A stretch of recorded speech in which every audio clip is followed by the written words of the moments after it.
وأكدت زهده فيها ضرورته إن الضرورة لا تعدو على العصام وأكدت زهده അവിടുത്തെ ഭൗതിക വിരക്തി അതിനെ ശക്തിപ്പെടുത്തുന്നുണ്ട് ഫീഹ ഈ പർവ്വതത്തിന്റെ വിഷയത്തിൽ.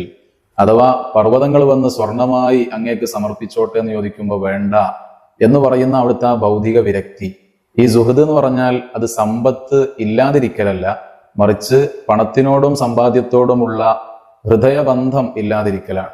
അങ്ങനെയുള്ള നബി സല്ലല്ലാഹു അലൈഹി വസല്ലം തങ്ങളുടെ ആ സുഹൃദ് അതിനെ ശക്തിപ്പെടുത്തുന്നുണ്ട് ഫീഹ ഈ പർവ്വതത്തിന്റെ വിഷയത്തിൽ ഉള്ള സുഹൃദിനെ ഒന്നുകൂടെ ശക്തിപ്പെടുത്തുന്നുണ്ട്.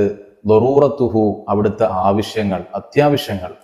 അഥവാ നബിതങ്ങൾ സമ്പത്ത് ആവശ്യമില്ലാത്ത ആളല്ലല്ലോ. കുടുംബമുണ്ട്, അനുയായികളുണ്ട്, ഒരുപാട് സാമ്പത്തികമായ ആവശ്യങ്ങളുണ്ട്. അതിനിടയിലാണ് നബി സല്ലല്ലാഹു അലൈഹി വസല്ലമ തങ്ങൾ ഈ ഭൗതിക വിരക്തി കാണിക്കുന്നത്. അതുകൊണ്ട് തന്നെ അവിടുത്തെ ഈ അത്യാവശ്യങ്ങൾ അവിടുത്തെ സുഹൃദിനെ ഒന്നുകൂടെ ശക്തിപ്പെടുത്തുന്നുണ്ട്. സമ്പത്തിന് ഒരു ആവശ്യമില്ലാത്ത, കുടുംബമോ കൂട്ടോ ഒന്നും ഇല്ലാത്ത ഒരാള് ഇതുപോലെ സ്വർണമായി വരട്ടെ എന്ന് ചോദിക്കുമ്പോൾ വേണ്ട എന്ന് പറയുന്നതിൽ ഒരു മഹിമയായി കാണാനില്ല. പക്ഷെ അതൊക്കെ അത്യാവശ്യമുള്ള ഒരാൾ തന്നെ അതൊന്നും വേണ്ട എന്ന് വെക്കുമ്പോൾ അത് വലിയൊരു പവറുള്ള കാര്യം തന്നെയാണ് എന്നാണ് ഇമാം ബുസ്വരി തങ്ങൾ പറയുന്നത്.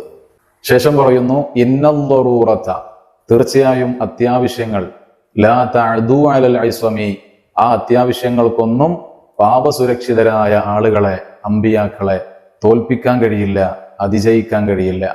അഥവാ ഒരിക്കലും അമ്പിയാക്കൾ അവർക്ക് വലിയ ആവശ്യങ്ങളുണ്ട് എന്നിരുന്നാൽ പോലും അവർ ദുനിയാവിന്റെ സുഖലോലുപതകളിലേക്കോ അതല്ലെങ്കിൽ അതിന്റെ വശ്യതയിലേക്കോ വീണു പോകില്ല.